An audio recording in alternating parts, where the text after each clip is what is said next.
Hello and welcome to the Corepunk Complete Beginners Guide. Whether you're a new player or someone looking to master the basics, this guide will walk you through everything you need to know to get started in Corepunk, from character creation to PvP, crafting and beyond. If you enjoy this guide or have any questions, don't forget to join us in the Tank Club Discord for more support, and be sure to check out Corepunk using our referral link below. Let's get started.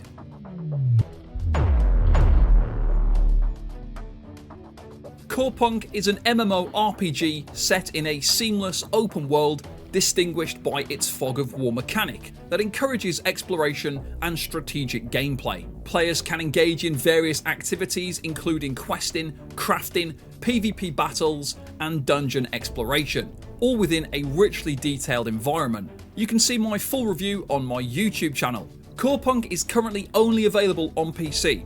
You can also only access the game via the Corepunk launcher.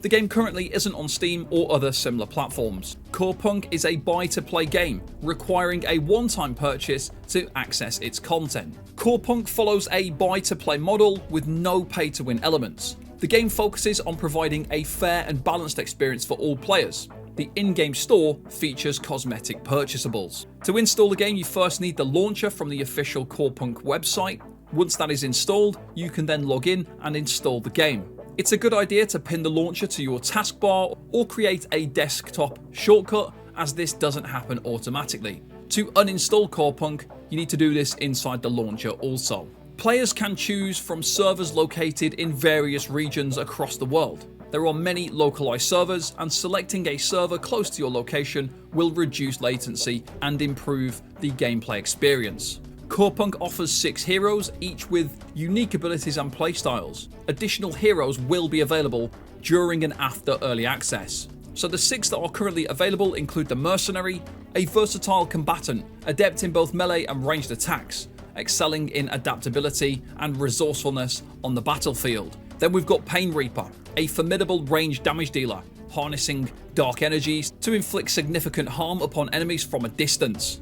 Warmongers are relentless melee fighters, thriving in the heat of the battle with unparalleled aggression and strength. Bombers specialize in medium-ranged combat. The bomber utilizes explosives and crowd control tactics to disrupt and damage foes. Champions are noble warriors, embodying the classic fighter archetype. The champion delivers powerful melee attacks and withstands substantial damage. And then finally we've got the Paladin, a hybrid hero combining offensive and supportive capabilities. The Paladin balances dealing damage with healing and protecting allies. Your hero choice is permanent, so make sure to pick one that suits your playstyle. However, within each hero type, you can switch between the 3 available subclasses. This allows for some flexibility in playstyle, but you cannot change to a completely different hero type once selected. Each hero has 3 weapon masteries. These are also known as subclasses, and these determine what skills and combat style your hero has.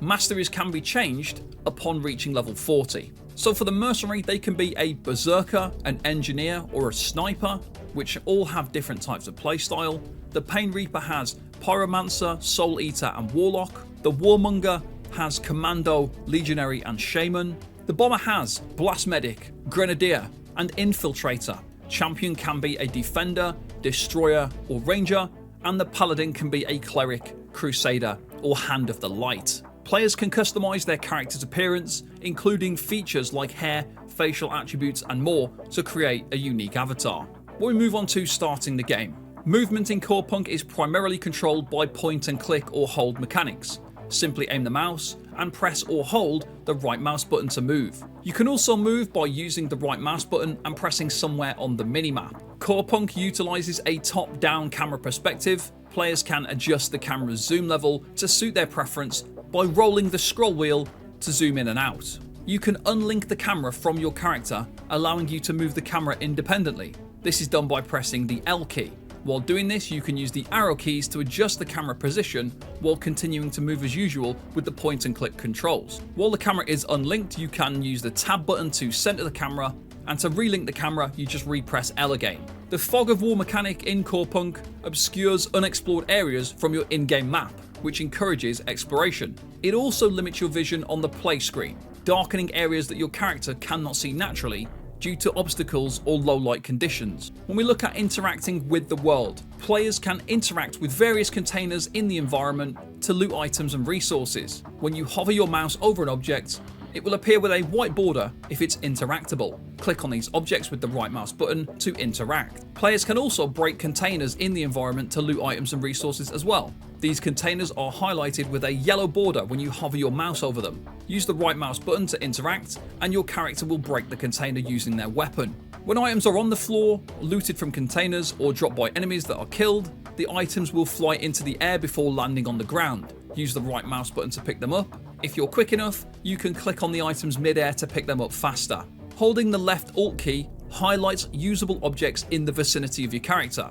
This is particularly helpful for quests involving hard to find objects. It's really important to remember this because you will have quests where it'll tell you to press on something such as a mouse trap, and you might not be able to see it without highlighting it with this key. To discard items, access your inventory by pressing I, and then drag unwanted items onto the main game screen to destroy it.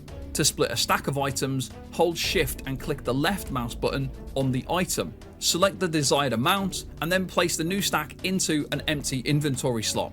When it comes to quest items, some specific quests require specific items that can only be obtained while the quest is active and are found in the areas mentioned in the quest dialogue. These items will appear in your inventory with a golden box around them, signifying their quest status. These are automatically removed when you complete the quest. Be sure to follow the dialogue or quest log carefully to locate these items. Let's look at the user interface. So Corepunk's UI is designed to provide quick access to essential game features and information. The quest tracker is located in the top right corner with an exclamation mark icon that allows you to open and close it to show more or less information about quest progression. Just underneath that, we've got the quick slot hotbar. It is on the right side of the screen as well, and the hotkeys for this can be customized in the settings. We've got the chat window over in the bottom left with options for different chat channels. Above the chat box is a question mark icon that opens the help menu, providing quick tips for players. Next to the chat box, we've got the hero portrait, which includes buttons underneath it for viewing physical attack stats, spell attack stats, and armor stats. In the bottom center of the screen, your health bar is displayed with your mana bar directly underneath it. Below this are your character's skills, specific to your hero and subclass, and the experience bar is at the bottom underneath that.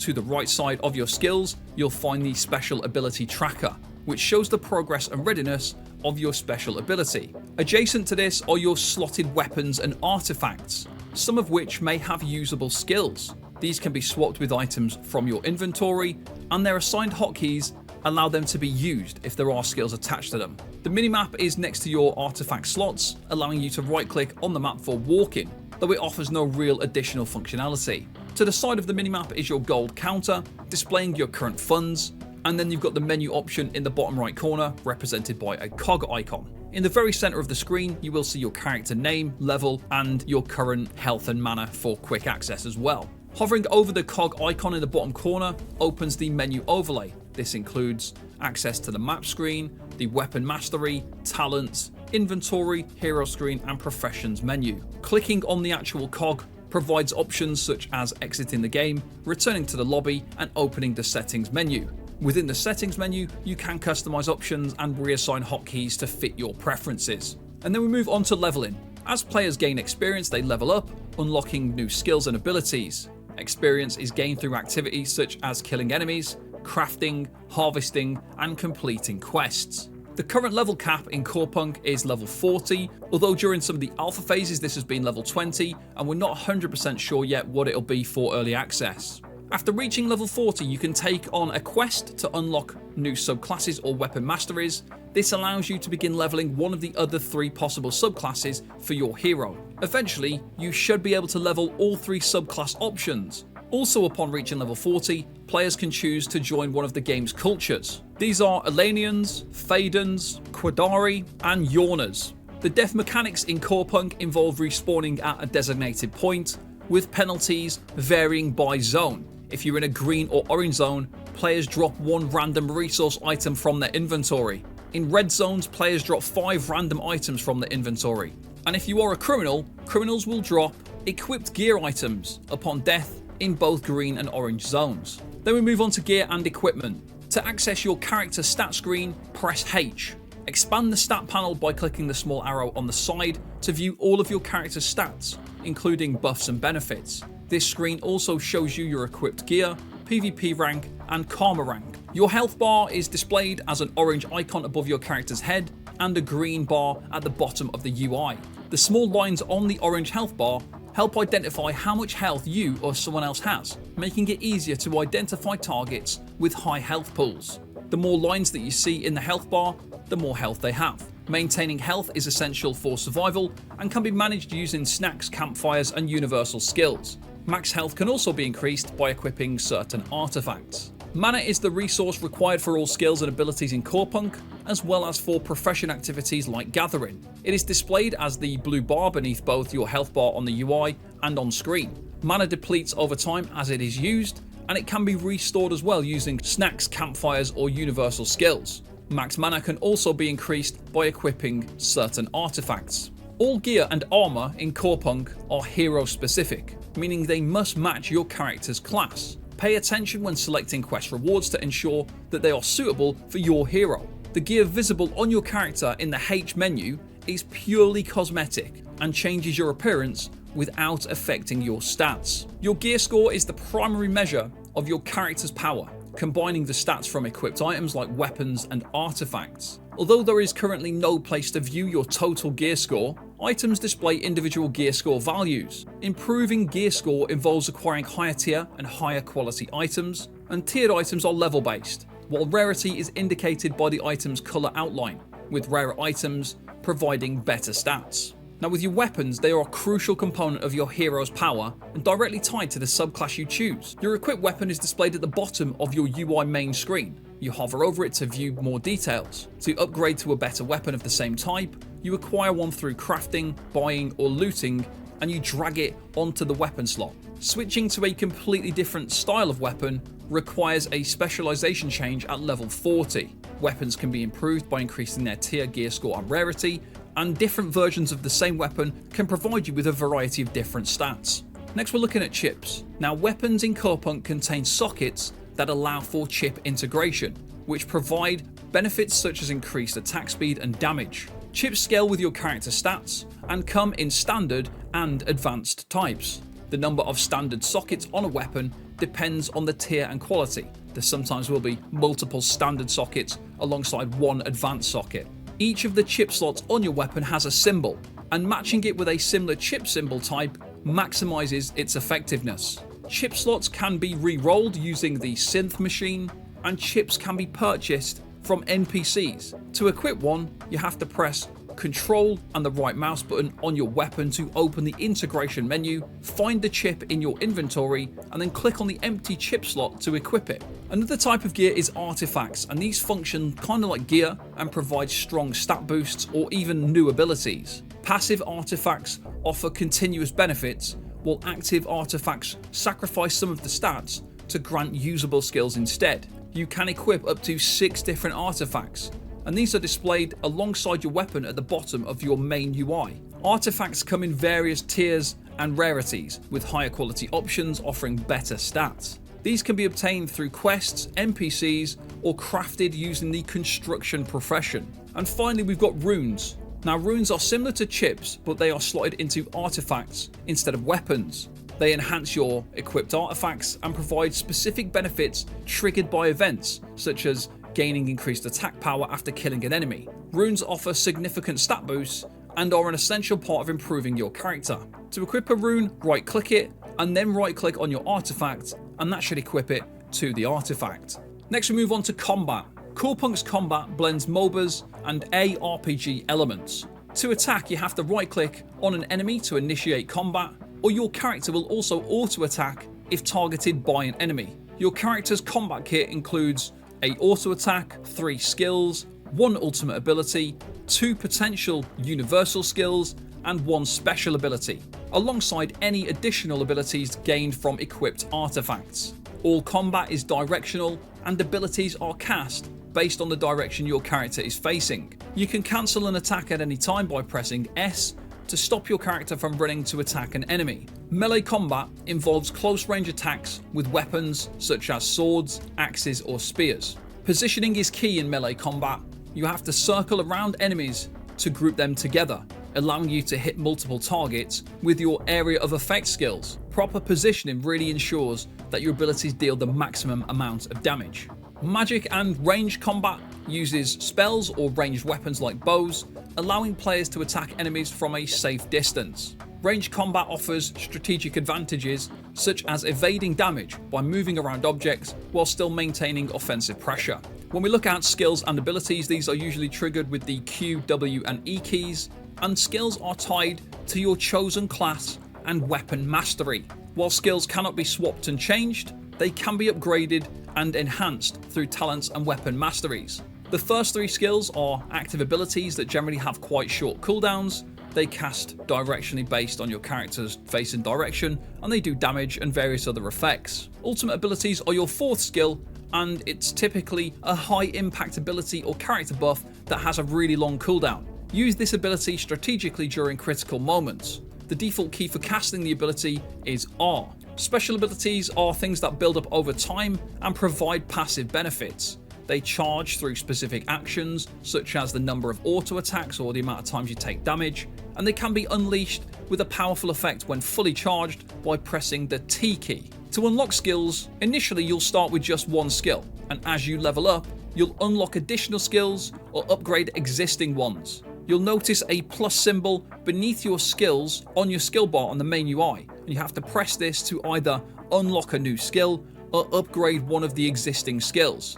Each skill can be upgraded up to 4 times, each time enhancing its performance. Upgrades will usually increase the mana cost, but in return they'll give you reduced cooldowns, as well as boosting damage and their effectiveness. While Corepunk doesn't have traditional skill combos like some games, it's important to consider the effects of your skills and use them in an optimal order. For example, if one skill applies a debuff, it's going to be more effective to use it before you follow up with one of the other abilities to maximize damage or control. Experiment with your skill rotation to find the most effective combination for your playstyle. The talent menu is a really important part of your character build. You have to press K to open the talent menu. Assigning a mastery provides an initial buff and determines which talents you can unlock. For example, choosing a tank mastery increases your health and aggro generation, while unlocking also tank specific passives that you can choose from. You'll get your first mastery, and then you'll have the second one at level 10 and the third at level 15. You can reset mastery and talent choices at any time with a certain item. Once you're satisfied, you can press the tick button at the bottom to confirm your mastery. As you level up, you'll earn talent points, and you're able to assign 5 points to each mastery tree. So if you did choose the tank mastery, you can now put 5 points into this tank mastery. And you can do this by selecting one of the 3 talents per row. Some talents are better for early game progression, while others are more suited for group content or endgame. Carefully choose the most beneficial talents for your current needs, then confirm your choices by pressing the tick at the bottom. Another type of skills are universal skills. These are optional universal skills that are unlocked by visiting the skill trainer Zara Thorn, located west of Goldenfield Town near the Yoga House. The first universal skill is available at level 5, with the second one becoming available at level 10. To gain a skill, it's going to cost you 20 gold, and it can be equipped by selecting the skill slot in the purchase screen with Zara, press on the skill you want to purchase it, and assign it into the slot.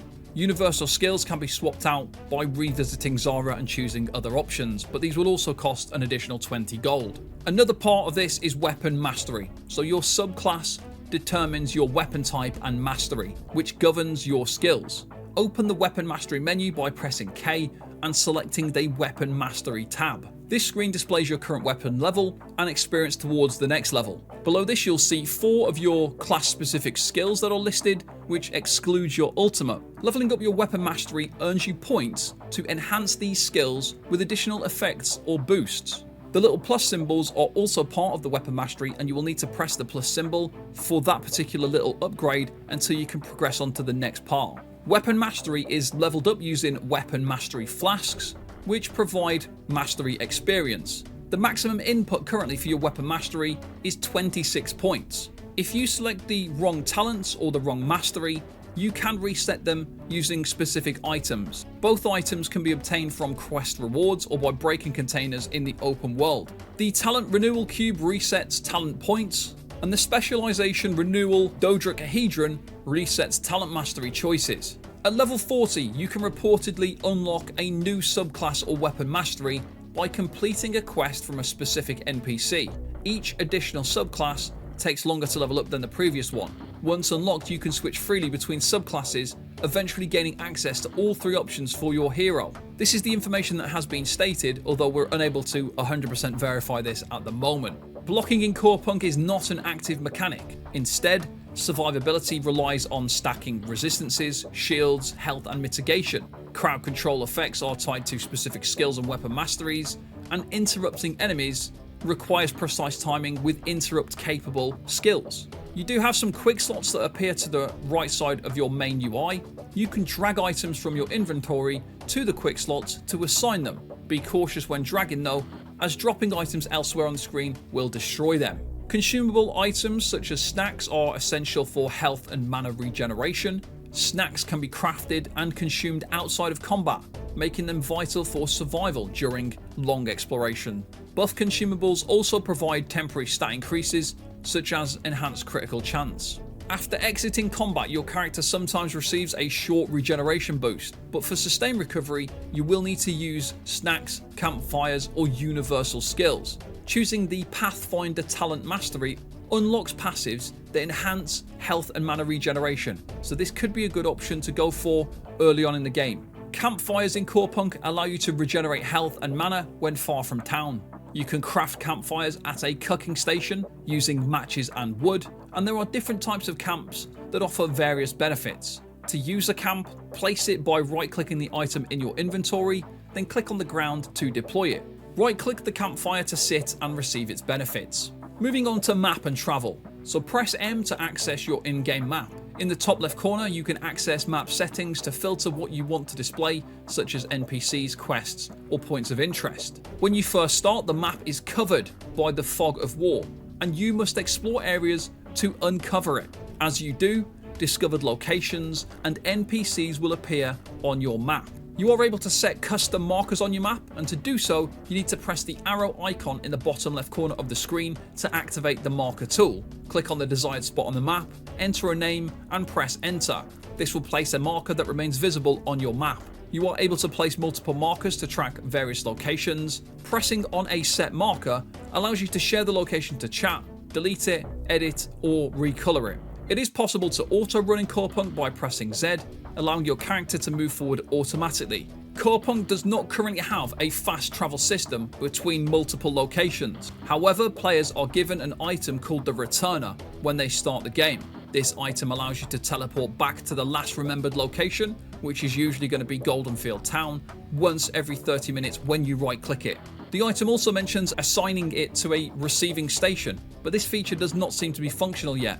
You'll need to speak to Martha at the kitchen and tell her I want to stay here to assign it to the town for your returner. Additionally, past trailers have hinted at a train system, which may be introduced in the future. Mounts are the primary means of faster travel in Corepunk. To acquire your first mount, you need to reach level 8 and save up 400 gold.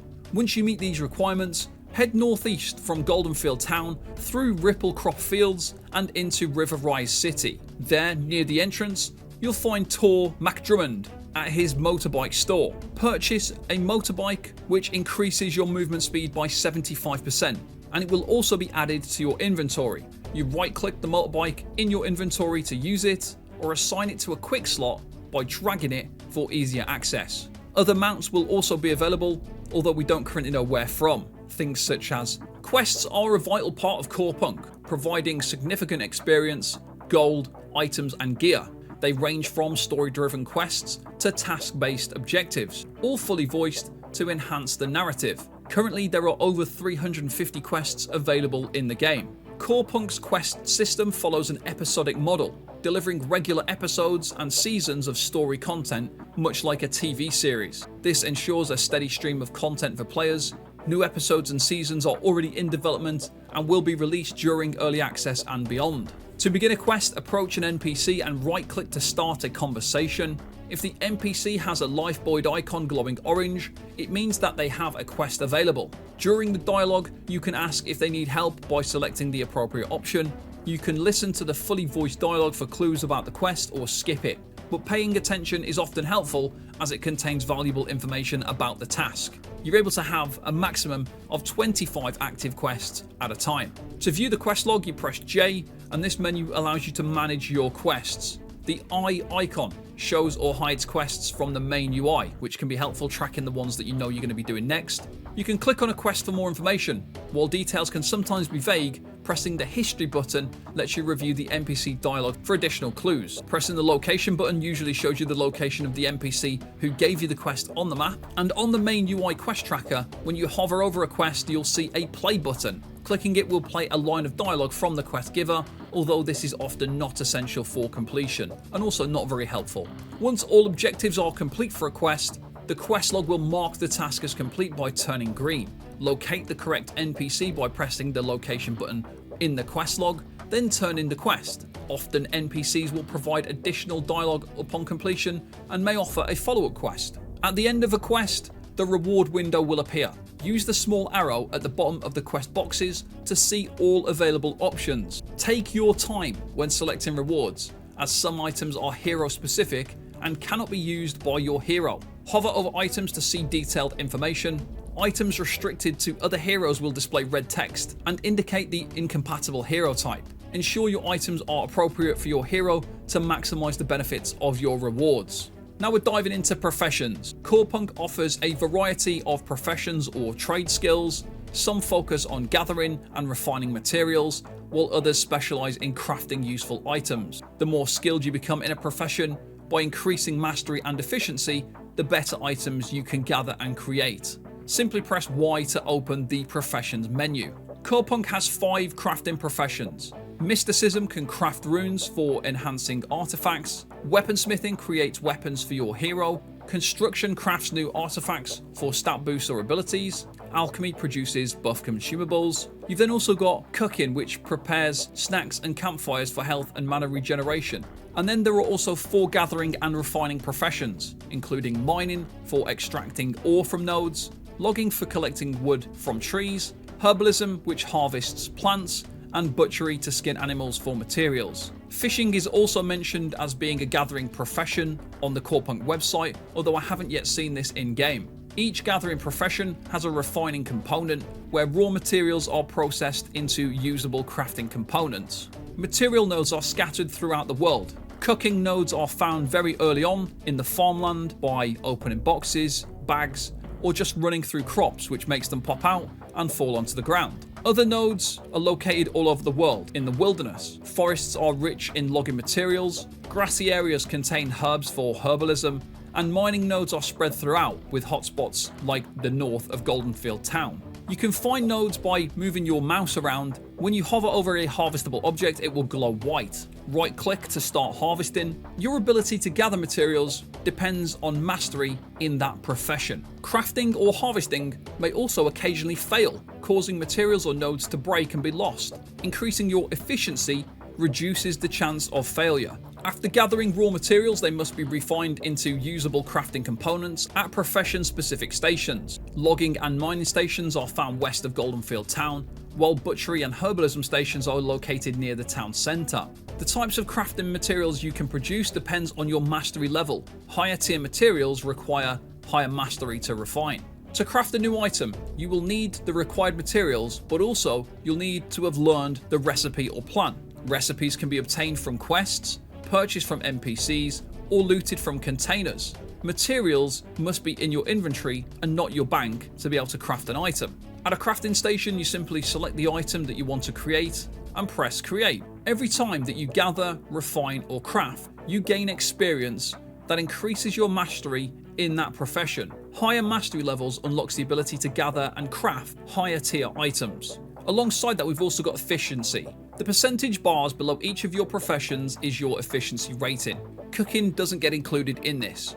Efficiency is split into 2, with one set of percentages for gathering and the other for crafting professions. At first you'll have 0%, And as you initially do more profession activities, you'll gain more and more total percent until you reach 100%. This 100% gets split between 4 different professions. The more actions you perform for one specific profession, the more efficiency percentage will tilt towards that profession. But as a result, you'll lose it from the other professions. If you are using all 4 professions, you'll have a split percentage. Focusing more on specializing into one profession will mean you can channel that percentage into gaining higher tier efficiency perks.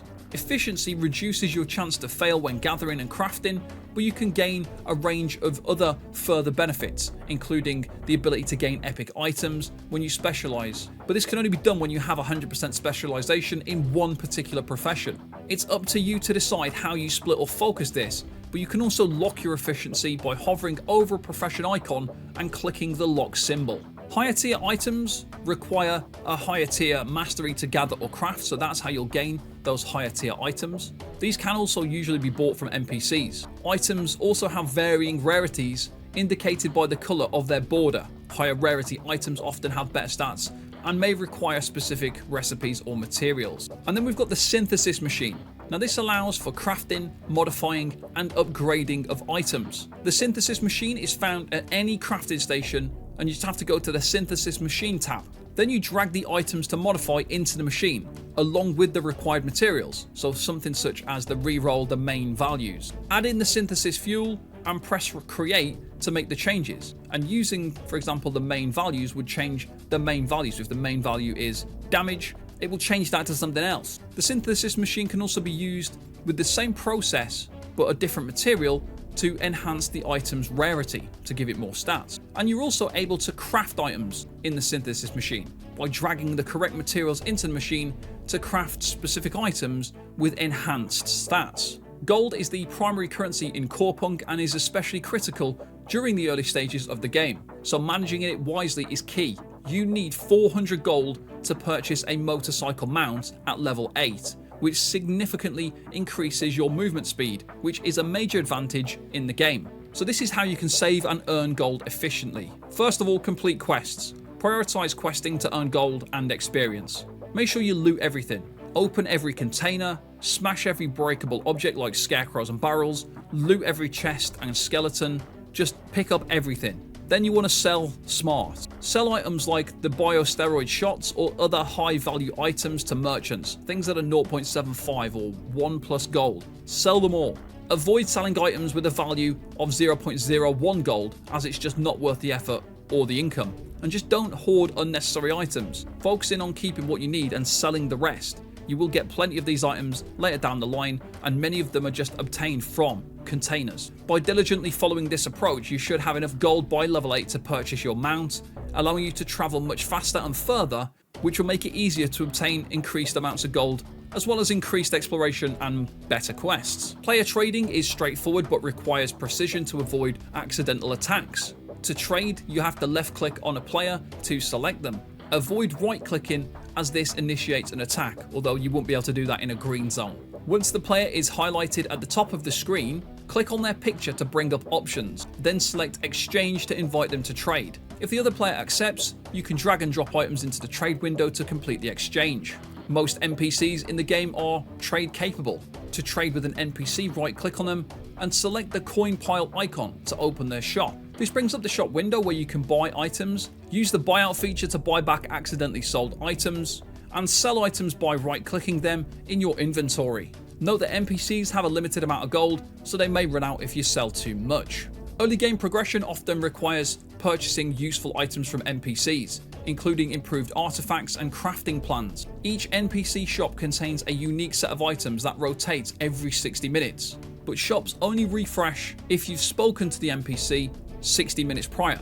If you're searching for a specific item, you need to visit multiple NPCs regularly to trigger the shop refreshes. To use the bank, find an NPC with the bank icon and speak to them. Select the bank icon to open your bank, or as it's known, a warehouse. Right click on items to transfer them between your inventory and the bank. You can expand your bank spaces by pressing the plus icon at the top of the bank page. Corepunk offers several ways to interact with other players, including invite to party, preview, exchange, follow, duel, add friend, and ignore. to interact with another player, left click on them to highlight their character, then right click on their picture at the top of the screen to open the interaction menu. Most options are self-explanatory, but preview allows you to see details of their hero, their level, PvP rank, karma, and equipped cosmetic gear. You can also view their stats, but artifacts and weapons remain hidden. You can communicate with other players by using the chat menu located in the bottom left corner of the screen. To start typing, press enter, which activates the cursor in the chat window. Note that you cannot type and move simultaneously, as clicking the mouse to move will deactivate the chat window. Corepunk offers various chat channels including systems, area, global, looking for party, trading, and whisper. To whisper or directly message another player, type /W and then the player name, followed by your message. If the player is active in chat, you can also right click the name and select the whisper option to send a message directly. To add friends, it's quite simple. You can press O to access your friend list. From here, you can add friends directly by entering their name or by using the interaction menu mentioned earlier. For guilds, this is a system that is planned for Corepunk but not yet available in the current version of the game.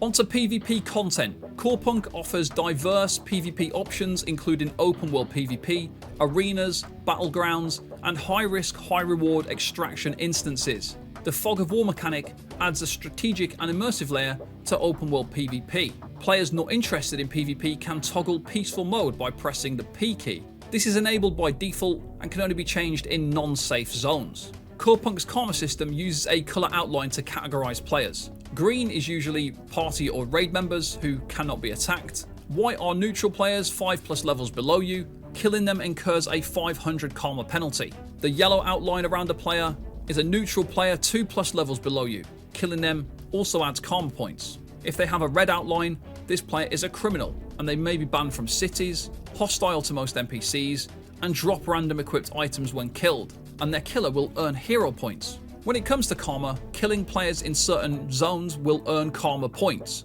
with penalties depending on level and gear differences. Accumulating enough karma points grants criminal status, restricting access to cities and causing players to lose equipped artifacts and weapons upon death. Karma can be reduced by completing tasks or killing mobs.